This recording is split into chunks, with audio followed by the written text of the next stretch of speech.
down with the intention to write. I really did. But instead, I fell down the rabbit hole that is the Facebook page of a little girl named Clarissa. The last time I saw her in Honduras, she was 9 years old and living with her mother and a few of her siblings in a house that I am not convinced was theirs to legally live in. But I had brought their brother, Brian, to visit for the day. He was growing up in a children's home called Niño. And Clarissa was this earnest, sweet, and little girl who was such a tomboy, and I left there just praying that somehow her life would turn out all right. The reason why I fell down that rabbit hole last week was because I had just found out that Clarissa, who is now 15, is pregnant. Her boyfriend is in jail, and I asked about her because I had just found out that their 18-year-old sister died in childbirth last month. The brother who was telling me all this is currently recovering from gunshot wounds that were inflicted upon him a few months ago. Brian, the boy that I had brought to visit this family 6 years ago, is now a young adult struggling with a drug problem who has also been in jail. And then the final brother, Reyes, who, like Brian, spent the majority of his childhood in Niño, is now living a life of drugs and crime, and every time I see him, he lies to me about what's really going on in his life. As you can see, none of the lives of the children in this family have turned out all right. So instead of writing this speech, I just was clicking and clicking and clicking through photo after photo of this family, and I couldn't stop wondering where their lives would be today if their childhood had been filled with more stability and more love. I've known Brian and Reyes for almost 10 years, and they're both friendly and charming, and they're adventurous and hardworking, and they definitely caused their fair share of problems growing up in Niño. But in Niño, they had a roof over their head, and they had food, and they had fun, and they had educational opportunities, and for some kids, that's enough. But it clearly was not enough for these two brothers. Now, Niño is a children's home in Honduras that focuses on working with street-connected youth. And we at the Children's Home Project have been working with this home since 2010, bringing educational opportunities, mental health, and also we are a constant physical presence at the home, which means that we get to know the unique histories and personalities of each one of the kids. And we spend our days encouraging the children to leave the chains of their past behind and to live into a future of possibilities and of fulfillment.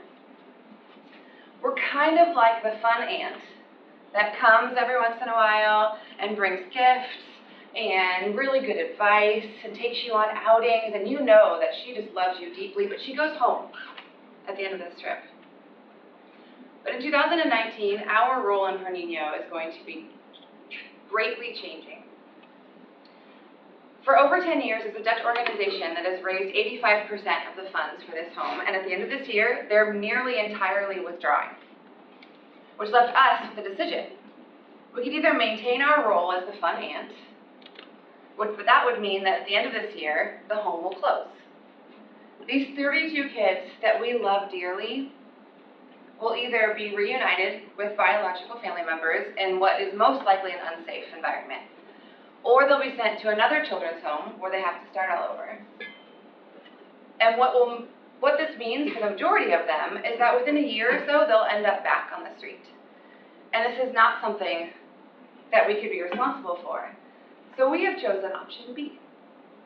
In 2019, the Children's Home Project will be taking over all leadership and funding responsibilities of the home. So instead of being the fun aunt, we will be the full-time parent who is shouldering the full weight of the responsibility for our kids. Haley, who has lived and worked in Honduras with us for the last 3 years, will become the director of the home, and our financial responsibility will go from $3,500 to $20,000 every month to take care of our kids. This is not a decision that we have taken lightly, and it's something that I have analyzed greatly of if I, as the director, am ready to man a ship that is this large. But the reality is that yes, we are ready, and not because I've realized that I have this plethora of highly refined skills, but because this is what the children deserve. They are worthy of adults who are committed to their well-being and their growth. And whenever I become overwhelmed by the enormity of this mountain that we are about to climb, I remember two boys in the picture that I passed out to all of you earlier. These are also brothers. Their names are Hector and Misael. They came to Pernino a little over a year and a half ago, and within a few months, they had been reunited with a random biological family member. This is now what the government is doing with all of the kids. The goal is to find a random biological family member, reunify, and then they're done, without doing any due diligence of making sure that this family member is safe, or that there is a relationship, or that this aunt or cousin or grandfather actually wants to parent these children. And this is the story of their entire childhood. They have been bounced around from family member to family member, and no one wants them. So within a few months of them being placed with this random family member, they hitchhiked back to Pernino and showed up at the doors, which I was so excited to know that they were back. But when I arrived in country a few weeks later, I also just immediately felt defeated because there was absolutely nothing that I could do to prevent the same thing from happening again to them. And Misael, the little boy in the photo, he's just so kind and generous, and he's the kind of kid that he sits down next to you and he just snuggles up close, just longing for the warmth of a caring adult in his life. And what I wanted to do is I wanted to just scoop him up and promise him that he will never feel the same amount of pain that he has experienced throughout his life. But instead, all I could do was hug him and promise him nothing, because I had no control over where his future would go. But with us taking over Pernino, we'll be able to start fighting against the government. We'll be able to demand that we know the family member they'll be placed with, and that the child will be able to be part of the process and part of the decision-making for his future. And we won't be able to win every battle, but knowing that we will be able to fight energizes me. More than likely, Hector and Misael will stay with us for the rest of their childhood, and we'll be able to walk alongside them every day. And I know that their childhood is going to be better than that of Reyes and of Brian. We'll be able to focus on their little souls and not just their physical bodies. The first thing that we'll be doing is training every single employee in trust-based relational intervention. This means that every employee will be deeply trained in the effects of trauma on a developing brain. Little by little, we'll have the opportunity to undo all of the damage that has happened in the kids' lives, and we'll be able to create a family atmosphere.